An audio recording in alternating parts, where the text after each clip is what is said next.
Why is the Kentucky Derby such a big deal? It's a question I really never thought to consider until 2008, my first Kentucky Derby. I was not a guest, but a security guard stationed next to an MP from Fort Knox. He was a Northeast native. He didn't understand what the big hubbub was all about, and he asked the same question to anybody that was willing to listen. Why is the Kentucky Derby such a big deal? At only 16 years old, I didn't have a good answer to the question. The Kentucky Derby, it was just a part of life. Shutting down a city for a fireworks show to celebrate a 2-minute horse race made sense to me. Why wouldn't you get a day off school for Derby? It was a holiday where my house turned into a hostel for my parents' friends to hit the racetrack every year. The Kentucky Derby is a big deal, and 16 years later, on its 150th anniversary, I'm finally able to answer that question. More than 150 years ago, a guy with a pretty famous last name fell in love with horse racing abroad in France. Remember Lewis and Clark, the guys who explored the western half of North America? Meriwether Lewis Clark was William Clark's grandson. He founded the Kentucky Jockey Club and raised funds to create a racetrack. The farmland was donated by John and Henry Churchill, hence the track's namesake. Mr. Clark wanted to create an event to celebrate the city of Louisville.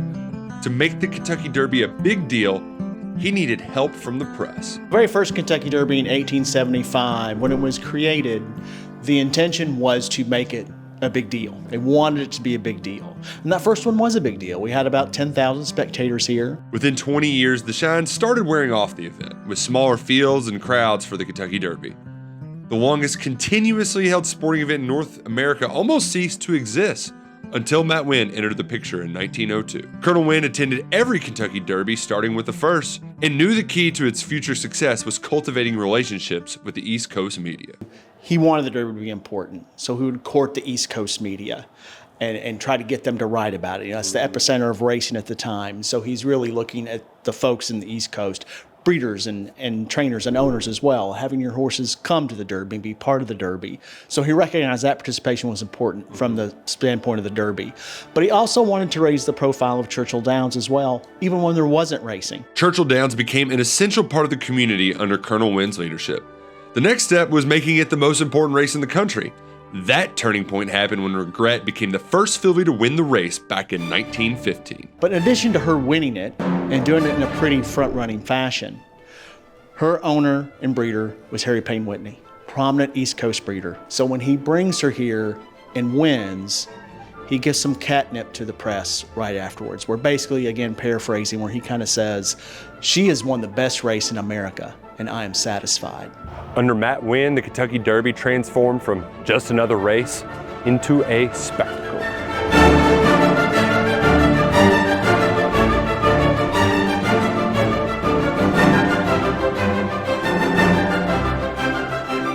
The Kentucky Derby isn't the only event where people wear fancy hats and get liquored up. Why is the Kentucky Derby such a big deal? This spectacle has made a flyover state the center of the universe for one Saturday in May. How many events can attract 9 U.S. presidents and the Queen of England? Queen Elizabeth II made all the headlines back in 2007. She might not have been the most famous person who watched street scents wear the garland of roses in person. That guest list included the likes of Michael Jordan and Peyton Manning.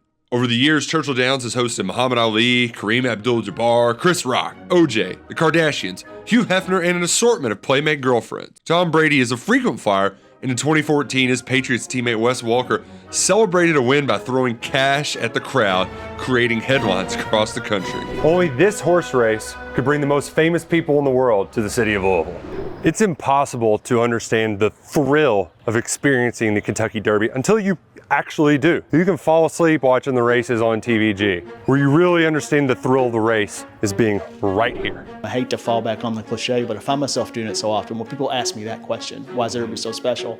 And my response is, I can tell you certain things, but you just have to be there. That happened to me in 2012. We're spending most of the day watching races on the big screens in the paddock. Me and a couple of friends hollered, "Let's go, Mario!" The jockey of I'll Have Another gave us a wave, then proceeded to win the Kentucky Derby at 15-1. I caught a fever, and the only prescription was more Derby. Even though we often just think of the famous people in the stands, the Kentucky Derby brings in plenty of rabble-rousers like myself. The tunnel of the infield was constructed in 1939, opening the door for average Joes to enjoy the scenery without actually seeing much of the race. The debauchery was highlighted in the Kentucky Derby as decadent and depraved. the essay that made Louisville native Hunter S. Thompson a household name. The most famous infield incident happened 50 years ago at the 100th running of the Kentucky Derby.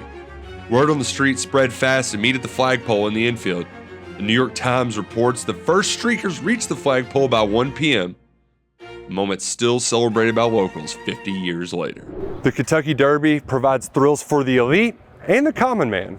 Each year I make a 1.2 mile march from my home through the infield tunnel to the sprawling greenery of the Churchill Downs infield that hosts a sea of people. It's hard to walk too far without running into somebody you know. Whether it's an old Little League ball coach or maybe an ex-girlfriend, you're always running into somebody with a familiar face in the big family reunion that is the Kentucky Derby. The old acquaintances are merely a footnote. More importantly, the Kentucky Derby serves as a family reunion, one with a little bit of gambling and a whole lot of bourbon. It's a family affair in the Roush house. Clyde Van Dusen, a horse named after his trainer, was the winner of the first Derby my grandfather ever saw in person, all the way back in 1929. My dad's first Derby winner was Dust Commander in 1970. Till COVID kept crowds away, he only missed one other Kentucky Derby. That was for his father's funeral in 1982. Kentucky Derby is a big deal in my family. Pictures of my grandfather posing with horses he owned were framed alongside Derby posters and a Leroy Neiman print in my basement. Even though I didn't really understand it, I loved showing up to school late after a trip to see the horses work out at Dawn at the Downs. The Derby fever eventually turned into an emotional experience, but not until after I took my firstborn son to Churchill Downs for the first time. He blabbered while pointing at past his horses underneath the iconic spires, then giggled with glee when an outrider's horse licked his hands. At that moment, a moment I never remembered came to mind. In 1992, I was only 7 months old, asleep on my father's back after post positions were drawn at the Kentucky Derby Museum. Legendary jockey Pat Day was conducting an interview with members of the media when this snoozing baby caught his eye. That right there is what this is all about. Finished the interview, then posed for a photo. A few days and mid-juleps later, my dad was making his final Derby wagers, and Pat Day's horse wasn't going to make the cut. That horse couldn't win on roller skates. My mother's infinite wisdom, she ever so gently instructed her husband to not be a dumbass. He took a picture with your son and you're not going to bet on him? The wager was made and Lily T won as a 17-1 long shot, upsetting the mythical and mystical Arazi. Those big wins aren't why we keep coming back. We keep coming back to be with the ones we love, to make stories we'll tell the rest of our lives about animals that capture our imagination, if only for a fleeting, fast 2 minutes. Why is the Kentucky Derby such a big deal? For one Saturday in May, the Commonwealth comes together for a spectacle unlike any other, showing the entire world that united we stand.